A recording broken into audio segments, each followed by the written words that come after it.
The singles for Modern Horizons 3 are falling fast and they're about to hit rock bottom.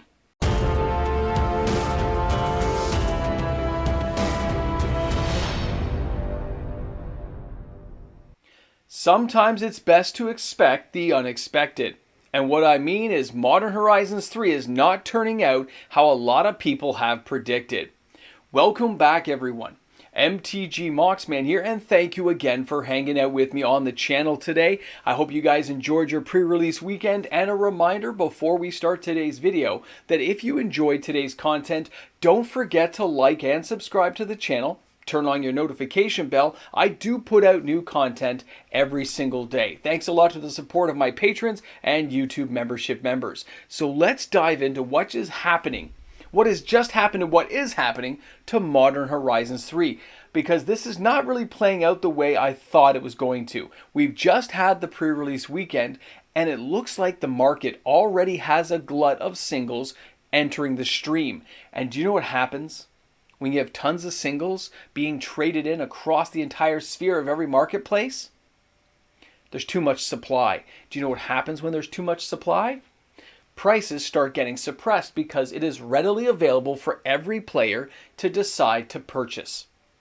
When you have players selling off tons of cards and not enough people buying it, you have to lower the price to get them enticed to buy it. And what I mean is this. Take a look at the first card and you'll see where I'm going with this. This is Flooded Strand.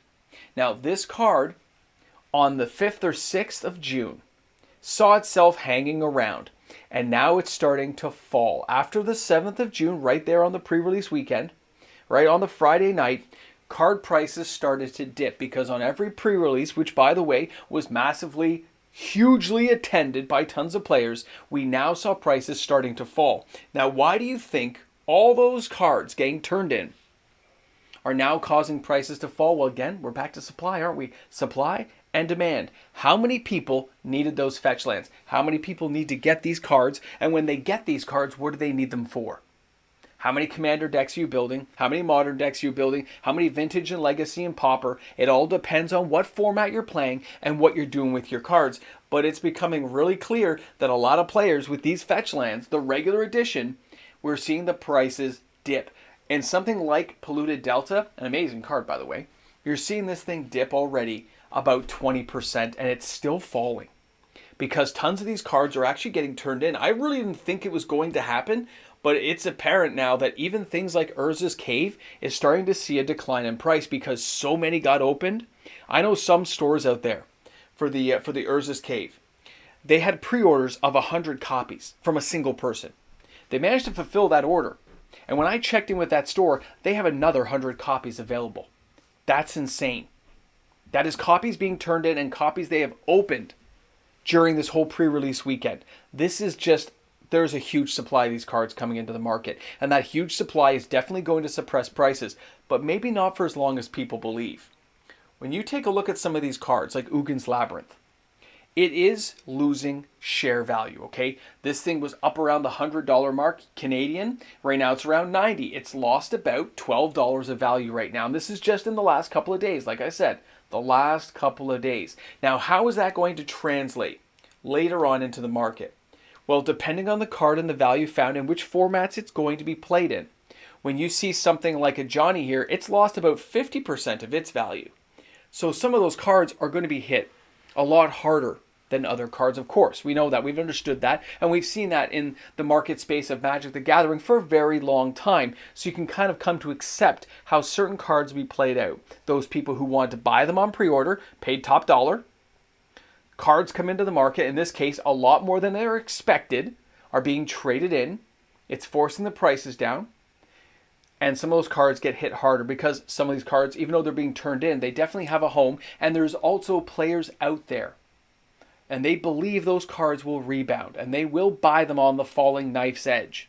As the price falls, people pick them up. Because remember, you're hoping to buy low and sell high. Or in some players' cases, they want to buy it as low as they can because they want to own the card. They just want to have 1 copy, 2 copies, and keep it. Some of these cards, though, are more likely to rebound faster and faster than players expect. What I mean is when you look at the card and it gets bought and sold, bought and sold, bought and sold, eventually, if it has a home in a deck, if it has a place that players want to use it, it doesn't just get bought and sold. It gets bought and then held. And then the price eventually starts creeping up. It gets bought and it gets held. And as that price starts increasing, you'll notice the supply and demand become unbalanced. And the supply becomes less and less, but the demand gets greater and greater. With Modern Horizons 2, it didn't happen with the fetch lands. They became readily abundant. And the price never really has recovered. It's just starting to like a little bit now. And that's a few years down the line. But some cards, like Fury, those cards had value that started low and turned into something high. So some of these cards are bound to rebound and not come back down. They're the cards that are going to hold and stick in value. And those are the ones right now which apparently are really cheap. And we see prices falling that some players will know and will recognize. Take advantage of the cheaper price, buy the card and hold on to it and never have to worry because they got it at 50% off, 30% off, 40% off the value. And let's not forget that these pre-releases, which were really busy. I myself didn't get to go because all the pre-releases I tried to attend were sold out. I was on some wait lists, but I didn't get to go. I went and checked out some of the stores. I watched some of the events happen. I watched product being open. I watched everyone having a really good time. I saw all kinds of crazy Eldrazi come out. It was insane. It was awesome. But a lot of players at the end of the pre-release did try to trade in cards. They did try to trade in value, and they were trying to find a way to recoup some of the money from the pre-release, or they hit something really big that they're hoping to capitalize on and maybe buy back later at a cheaper price. Now, I myself did not see a lot of fetch lands getting traded in. I did see a lot of the bigger Eldrazi, like we're showing in the background here, Emrakul. I saw those kind of cards getting traded in. And of course, even Emrakul in the background here, it's falling in price. That's why I put it up here to give you guys an imagery of what we're talking about. But that rock bottom pricing, the idea it's going all the way down, is something players are very familiar with. It happens in a lot of Magic sets. But with the tighter supply, the higher prices, and the market we're living in, the rebound may be something entirely different than what players are expecting. Right now we're seeing prices fall far faster than I could have anticipated as a content creator and based on the information we had. But I also know that these cards could rebound just as quickly. We got Bloomburrow coming around the corner. You got Duskmourn. We got to follow things through at the end when we got great sets coming up. But then you also have those little ancillary sets like Assassin's Creed. These things will draw attention, and based on what's inside those packages, this could be a case of Wizards of the Coast just cannibalizing itself by putting products too close together and not enough money flowing through the system to keep each of these sets afloat at the appropriate level.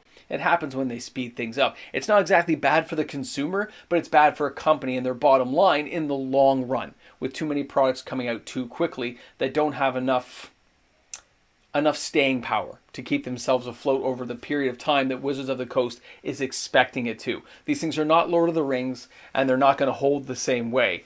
But something that could happen is if this set gets low enough in price, we could see box prices start to fall. Because if the singles don't hold any value, nobody's going to buy it. And if nobody is going to buy Modern Horizons 3, the prices will fall and the actual sealed product will go on sale faster than is expected, if it was expected at all. Everyone will talk about tighter print runs, myself included, but that doesn't mean it's immune to having a discounted price put on it. Without MSRP, it is what players are willing to pay.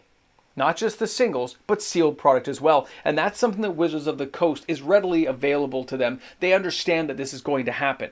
And they don't want to do another big product dump. They know how bad that is for their name and the recognition of their products. They need to treat it in a tighter print run scenario and understanding that if they don't do things right or if things didn't work out quite the way they expected, we're not going to see a product dump, but that doesn't mean the cards won't go on sale. They'll just go on sale from LGSs who need to move product. It's not going to be a sale that comes from Wizards of the Coast. They can just turn off the taps and say, we had no more coming anyway, we'll move on to something else. Don't expect it to be a 2, 3, 4 print run like Modern Horizons 2. We're not going to go that route again this time. Players see money moving on far quicker than before, and it's not likely to happen. It's very interesting to see it, but it's not going to happen the way it did before. The cards inside are great. There's an amazing array of cards. Most of them to me seem geared toward Commander. I know a lot of you will agree with that. And there are some modern cards that will get played. But overall, it still comes down to price and the cards. Not cards and the price.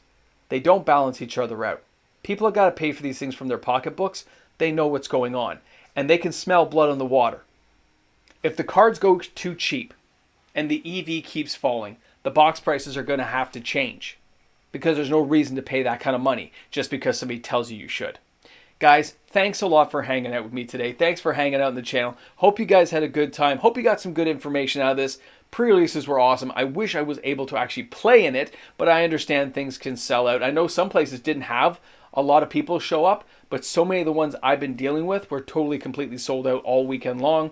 Let me know how your results went if you went to the pre-release. Slam some comments down in the comment section. To any of my patrons, I missed this, so you can send me emails. I can give you some data and information on some of the sales numbers. Happy to help you guys out, and I look forward to seeing you guys tomorrow for another video. Remember guys, shop smart, shop S-Smart. Have a great day, and enjoy the world of Magic the Gathering. That's right, we're here at the end. The unsung heroes of this channel. They're the patrons, the believers, the ones who step up and put some money forward to support the content creation of my channel. Whether you're a patron or a YouTube membership member, guys, you're in somewhere special. I can't believe I am lucky enough to have this many people supporting me. What do you do when too many cards come in and you're not sure where the prices are going to go? You going to accept those cards and hope you get the full price? Or are you going to wait 20 days and let the cards mellow out? Because a lot of stores are not going to take your cards on the falling knife. They're going to wait for the cards to mellow out. Remember that. Welcome back to the Ramble and the Jamble. Guys, you're here at the after party. Thanks a lot for sticking around. Don't forget to tidy up after yourselves when you leave. And remember to turn off the light, lock my door, and close the door, because I sometimes forget these things. So, here's where we are. Pre-release was awesome. It was great seeing so many people having fun. Seeing giant Eldrazi hit the battlefield brought me back to, and I wasn't playing at the pre-releases back then, but it reminds me of playing with the Eldrazi cards, the original, like Emrakul and stuff, Kozilek the Butcher of Truth, and playing with those cards. It was awesome. Okay, awesome. Seeing these things hit the battlefield, because honestly, when some of those things got on the battlefield, there was nothing people could do to stop them. It was over. It was great. So many random cards, because it's Modern Horizons 3. It's pretty random, a lot of how these matches went. That's why I didn't do a pre-release video for this particular set, because I'm like, this is going to be too crazy for me. I need a standard set where I know what kind of to expect. I can't wait for my Bloomburrow one. It's going to be awesome. I'm going to put so much detail in. Anyway, yeah, I know, I'm rambling. That's what it's called, the Ramble Jamble. Are you new here? Didn't you understand the context? I'm just teasing. Anyway, great times had by all. Always remember to bring a friend to Magic. I will see you guys later. And yeah, we'll see how these prices turn out, because that's interesting.